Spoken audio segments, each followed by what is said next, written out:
नमस्कार, आपका स्वागत है विकास स्टडी पॉइंट में। मैं विशाल दोबारा से आ गया आपके लिए एक नया चैप्टर लेके, जिसका टॉपिक है जल यानी वाटर। ठीक है, इसमें मेनली आपको दो चैप्टर देखने को मिलेंगे, चैप्टर नंबर 13 और चैप्टर नंबर 14। ठीक है, इसमें हम पूरा जल के बारे में पढ़ेंगे, महासागरीय जल और महासागरीय जल संचलन। महासागरीय जल को ओशन वाटर बोलते हैं और महासागरीय जल संचलन को मूवमेंट ऑफ ओशन वाटर। हम इसमें दोनों के बारे में डिस्कस करेंगे क्योंकि ये दोनों यूनिट एक ही है। ठीक है, तो आ जाते हैं इंपॉर्टेंट क्वेश्चन की तरफ।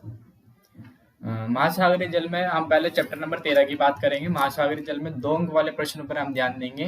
पहला प्रश्न इसमें है, जैसे आप देख पा रहे होंगे स्क्रीन पे, पृथ्वी को नीला ग्रह क्यों कहा जाता है? आप सब जानते हो कि पृथ्वी को नीला ग्रह कहते हैं, लेकिन क्यों कहते हैं हम इसके बारे में पढ़ेंगे। क्योंकि जल ही जीवन है, जल के बिना सब कुछ असंभव है। पृथ्वी के कुल क्षेत्रफल के 71% भाग पर महासागरों का विस्तार है। पृथ्वी का कुल क्षेत्रफल पृथ्वी का कुल क्षेत्रफल के 71% भाग पर, यानी कि 100% के 71% भाग पे केवल जल है। ठीक है, और अंतरिक्ष से दिखाई देने पे ये नीला दिखाई देता है, और जैसे ही अंतरिक्ष से बड़े बड़े सैटेलाइट्स को देखा जाता है तो कुछ नीला प्रकार का दिखाई देता है, तो इसलिए इसको नीला ग्रह कहा जाता है। ठीक है, दूसरे क्वेश्चन की तरफ बढ़ते हैं। विश्व के सबसे गहरे ग्रह का नाम और इसकी गहराई बताइए। ठीक है, हम ऐसे भी क्वेश्चन आ जाता है, विश्व का सबसे गहरा ग्रह और उसकी गहराई का नाम बताइए, 2 क्वेश्चन में।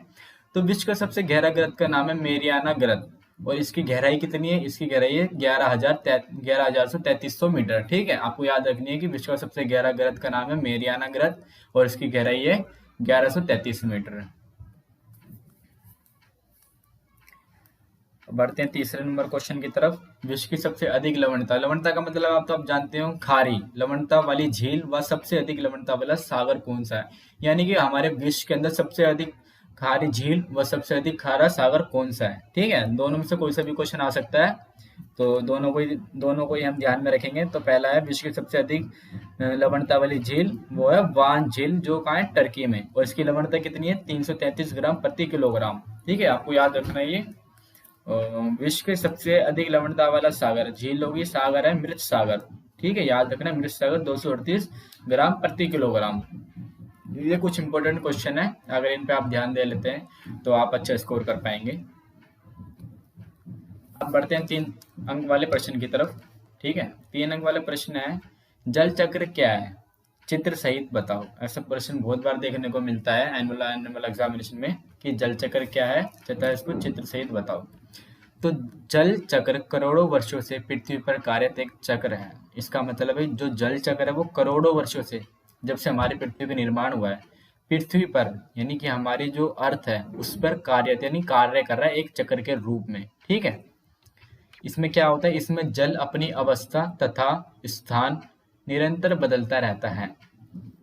इसमें क्या कह रहा है कि जो जल है ना, जैसे जो जल बह रहा है, इसमें ये अपनी अवस्था, ये तो एक अवस्था में तो रहता नहीं, अपनी अवस्था भी बदलता है और अपना स्थान, जैसे आज यहाँ है तो कल कहाँ होगा वो मैं आपको भी बताता हूँ। तो अपना स्थान निरंतर बदलता रहता है और चक्र के रूप में महासागर से धरातल पर और धरातल से वापस महासागर में आता है। अब मैं आपको बताता हूँ धरातल से महासागर में कैसे जाता है और महासागर से कैसे धरातल में वापस आता है। देखिए, आपको पहले पता है कि महासागरों में पानी होता है।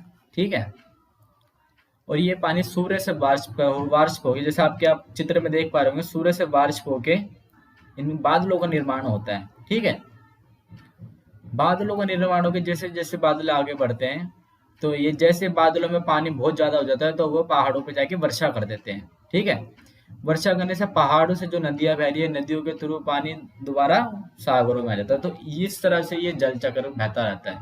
महासागरों के तल से जल का वाष्पीकरण होता है, जिससे बादल का निर्माण होता है। मैंने आपको बताया था कि पानी महासागरों से वाष्पीकरण होता है और वायुमंडल में उपस्थित जल वाष्प संग्रहित होकर धरती पर वर्षण के रूप में आती है। ठीक है, वर्षा के रूप में आती है। यही जल नदियों के रास्ते वापस महासागर में पहुंचता है और जल के इसी चक्र को हम जल चक्र कहते हैं। समझ गए आप लोग? मैं आपको दोबारा एक बार एक्सप्लेन करता हूँ। महासागरों से वाष्प के कारण, सूर्य से वाष्प के कारण बादल का निर्माण होता है और बादल संघनित होकर वर्षा करते हैं पहाड़ों पे, और वर्षा के थ्रू पहाड़ों के थ्रू के द्वारा जल नदियों के द्वारा महासागरों में पहुंचता है। ये ऐसे ही जल का चक्र होता है, इसी को हम जल चक्र बोलते हैं। ये 3 अंक वाला क्वेश्चन है और ये बहुत बार देखने को मिलता है, तो आप ये इसको ध्यान में रखेंगे। 3 अंक वाले में दूसरा क्वेश्चन में देखेंगे, महासागरीय जल की लवणता से क्या तात्पर्य है, मतलब महासागर जल की खारेपन से क्या तात्पर्य है वो मैं आपको बताता हूँ। लवणता का मतलब तो आपको पता ही है, खारापन। समुद्र का जल खारा होता है, ठीक है, ऐसा उसमें उपस्थित लवणता के कारण होता है। इसका परिकलन 1000 ग्राम समुद्री जल में घुले हुए नमक की मात्रा ग्राम में द्वारा व्यक्त किया जाता है। लवणता को किसमें व्यक्त किया जाता है? 1000 ग्राम समुद्री जल में घुले हुए नमक की मात्रा में व्यक्त किया जाता है। इसे प्राय प्रति 1000 ग्राम या पीपीटी के रूप में व्यक्त किया जाता है, ठीक है। अब बढ़ते हैं दूसरे क्वेश्चन की तरफ। समुद्री जल में घुले हुए नमक में कौन कौन से मुख्य तत्व पाए जाते हैं? ये 2 नंबर क्वेश्चन में भी कभी कभी आ जाता है और 3 नंबर में भी आ जाता है। तो क्वेश्चन क्या है, समुद्री जल में घुले हुए नमक जो है उसमें कौन कौन से मुख्य तत्व पाए जाते हैं? पहला मुख्य तत्व पाया जाता है क्लोरीन, दूसरा सोडियम, तीसरा सल्फेट, चौथा मैग्नीशियम, पांचवा कैल्शियम, छठा पोटेशियम व आखिरी जो है बाइकार्बोनेट। आपको ये सबके नाम याद रखने हैं और इसमें आपको लिखते वक्त कोई गलती ना हो उस चीज का जरूर ध्यान रखना है, ठीक है, ताकि एग्जामिनेशन को किसी भी तरीके से आपको नंबर काटने का मौका ना मिल पाए। ये कुछ इतने छोटे छोटे पॉइंट्स हैं जिनमें आप नंबर बना सकते हैं, ठीक है। तो इस चीज़ का ध्यान रखना है कि आपको गलती कम से कम करनी है और जो नोट्स हैं उस पर ध्यान देना है। आपके पास इतना टाइम नहीं है कि आप बुक्स में जाके पढ़ें, आप ये मेरे लिए नोट्स अगर कर लेते हैं तो इसी में आपके 30+ नंबर आ जाएंगे, ठीक है। ये मैं दावे के साथ कह सकता हूँ, लेकिन वो ये है कि आपको करना पड़ेगा पहले। अब ये तीसरा क्वेश्चन में पढ़ते हैं 3 अंक वाले में, नितल पहाड़ियों से क्या अभिप्राय है? जैसे कि आप ये देख पा रहे होंगे चित्र, ठीक है, ये नितल पहाड़ियों का चित्र है। ये हमारा माउंटेन है, माउंटेन सरफेस है और ये पहाड़ी है, ठीक है। अब नितल पहाड़ी होती क्या है मैं आपको बताता हूँ पहले। सी माउंट जिसको बोलते हैं इंग्लिश में, महासागरीय नितल पर हजारों की संख्या में ऐसी पहाड़ियां पाई जाती है जो समुद्र के जल में डूबी है।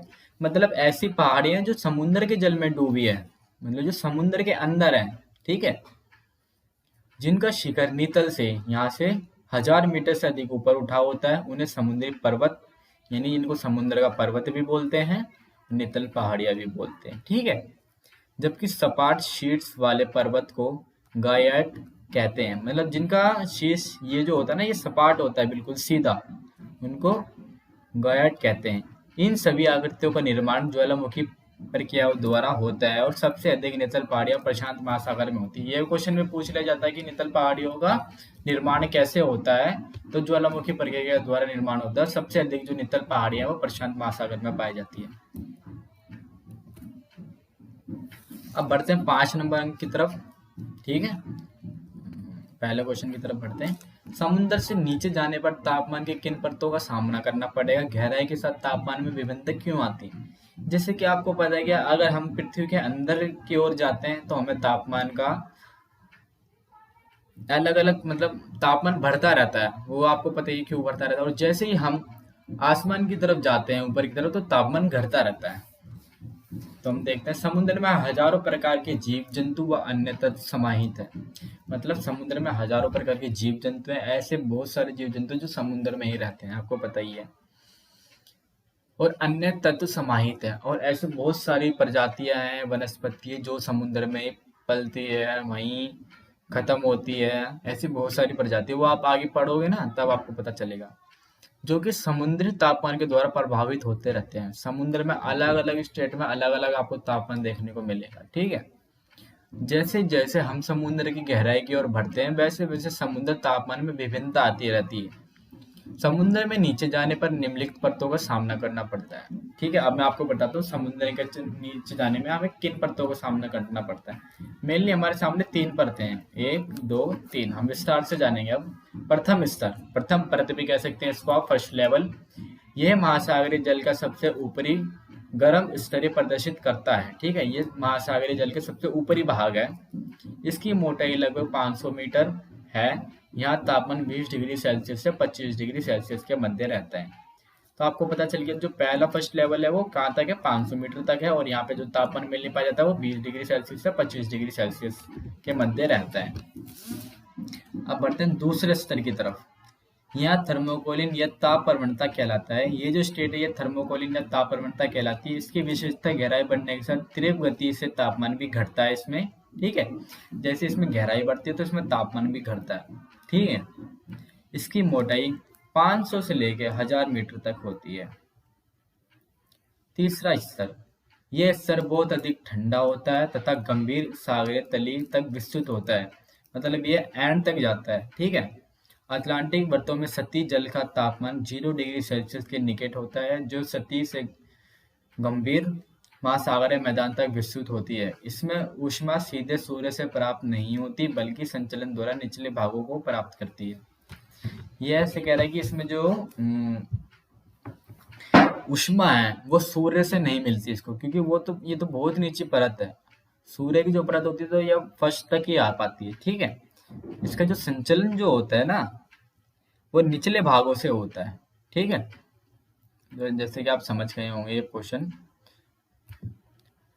दूसरे क्वेश्चन की तरफ बढ़ते हैं। महासागरों के तापमान वितरण को प्रभावित करने वाले कारकों की व्याख्या की जाए। ये दूसरा प्रश्न है, ठीक है। यहाँ में मिस प्रिंटिंग हो गई है, मैं लिख देता हूँ यहाँ पे दूसरा प्रश्न। महासागरों के तापमान वितरण को प्रभावित करने वाले कारक कौन कौन से, अब देखेंगे हम। पृथ्वी पर उपस्थित अन्य सभी वस्तुओं की भांति महासागरीय जल को ऊष्मा सूर्य से ही प्राप्त होती है, ठीक है। ये ऐसे कहना चाह रहे हैं कि पृथ्वी पर जो उपस्थित अन्य वस्तुओं की भांति महासागरीय जल जो है उसको भी ऊष्मा जो सूर्य से ही प्राप्त होती है। समुद्र का जल सौर विकिरण से ऊष्मा प्राप्त करके गर्म होता है, जिससे उसका तापमान बढ़ता है, ठीक है। जो समुद्र का जल है वो सूर्य से सौर विकिरण से प्राप्त करके ऊष्मा प्राप्त करता है और गर्म होता है, जिससे उसका तापमान बढ़ता है। समुद्री जल का तापमान सदा एक सा नहीं रहता है, ये समय तथा स्थान के अनुसार बदलता रहता है। जैसे कि समय को अगर देखेंगे तो दिन में अलग होगा, रात में अलग होगा। स्थान को देखेंगे तो मुंबई में अलग होगा, गोवा में अलग होगा, ठीक है। तो ये इसके कहने का मतलब है कि समय और स्थान के अनुसार बदलता रहता है। क्या बदलता है? समुद्र जल का तापमान। अब क्वेश्चन ये भी आ जाता है कि समुद्र जल का तापमान, ऐसे क्वेश्चन आता है समुद्र जल का तापमान किन कारणों से बढ़ता है? समय और स्थान के अनुसार बदलता है। महासागरीय जल के तापमान को प्रभावित करने वाले कारक कौन कौन से हैं? अक्षांश, लैटिट्यूड जिसको कहते हैं, प्रचलित पवनें, महासागरीय धाराएं और लवणता, ठीक है। अब आ जाते हैं चैप्टर नंबर 14, महासागरीय जल संचलन यानी मूवमेंट ऑफ ओशन वाटर। ये कुछ इंपॉर्टेंट क्वेश्चन है, ठीक है। आपको इन्हीं पे तैयारी करनी है बस।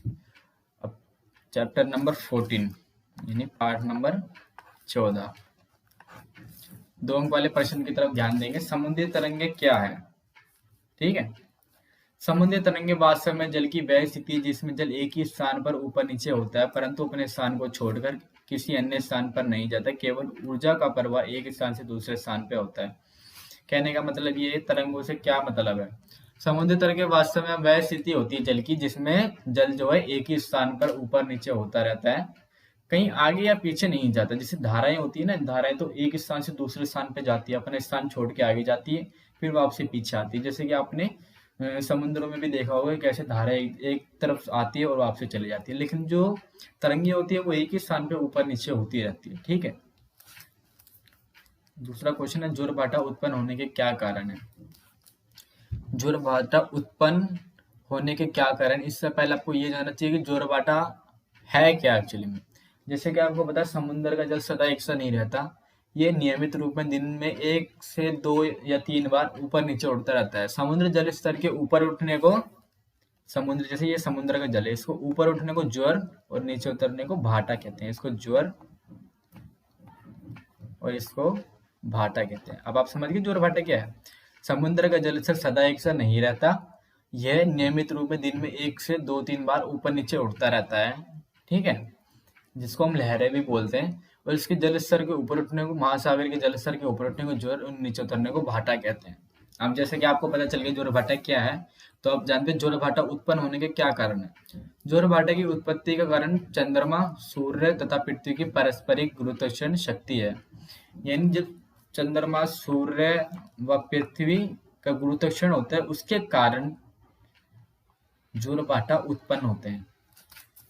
विश्व का सबसे अधिक ज्वारभाटा कहाँ आता है? विश्व का सबसे अधिक ज्वारभाटा कनाडा के नवा स्कॉटिया में स्थित फंडी की खाड़ी में आता है।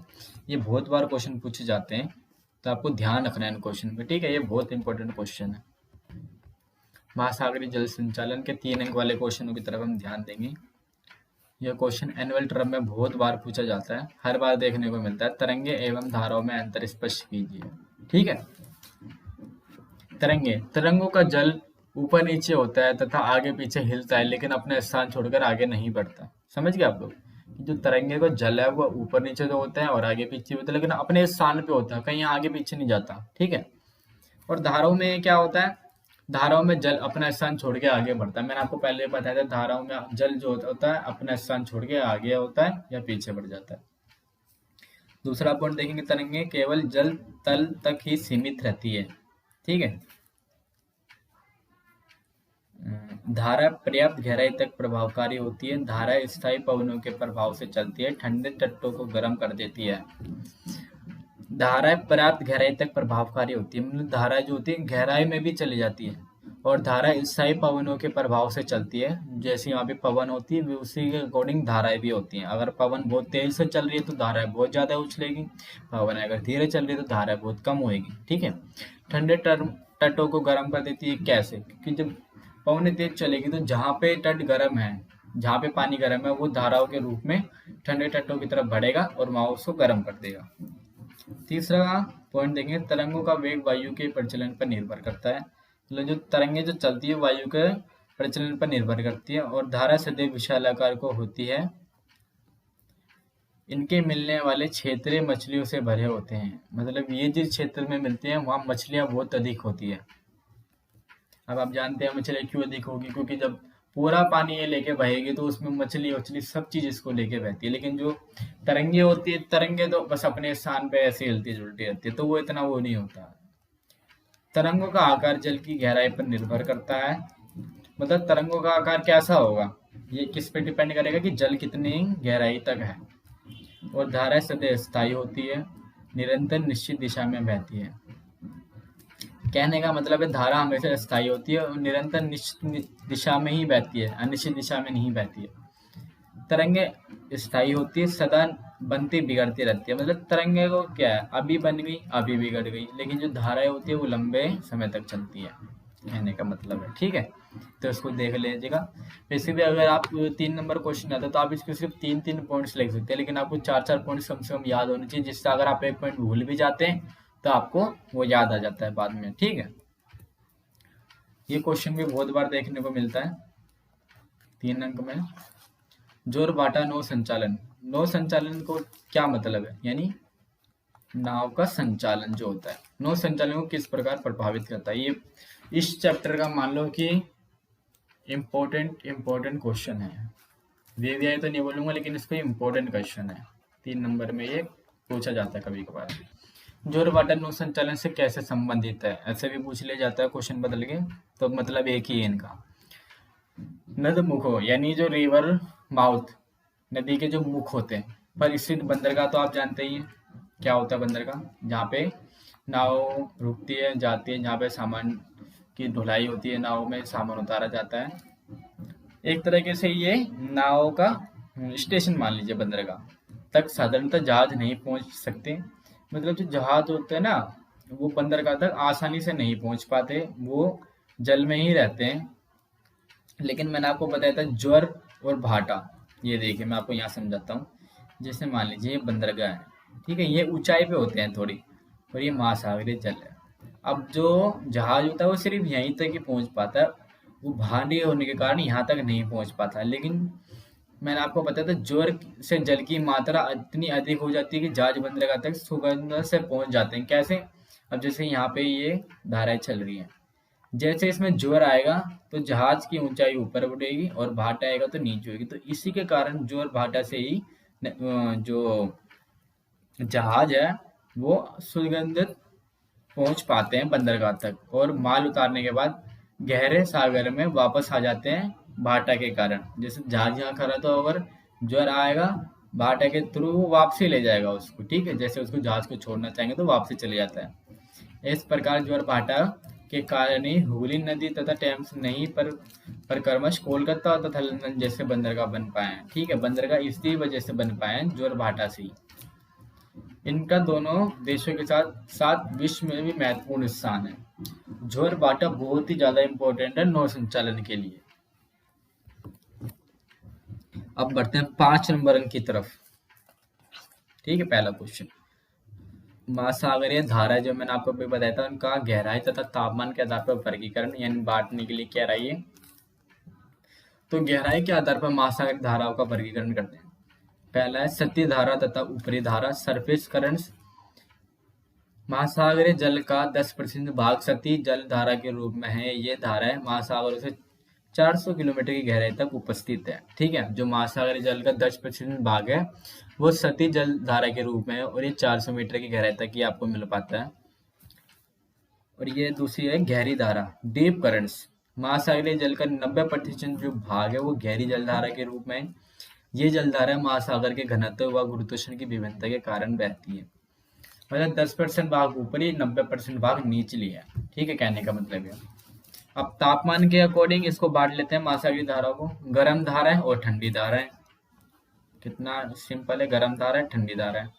जो धाराएं गर्म क्षेत्रों से ठंडे क्षेत्रों की ओर चलती है उन्हें गर्म धाराएं कहते हैं। यानी जो धाराएं गर्म क्षेत्रों से ठंडे क्षेत्रों की तरफ चलती है उन्हें गर्म धाराएं कहते हैं।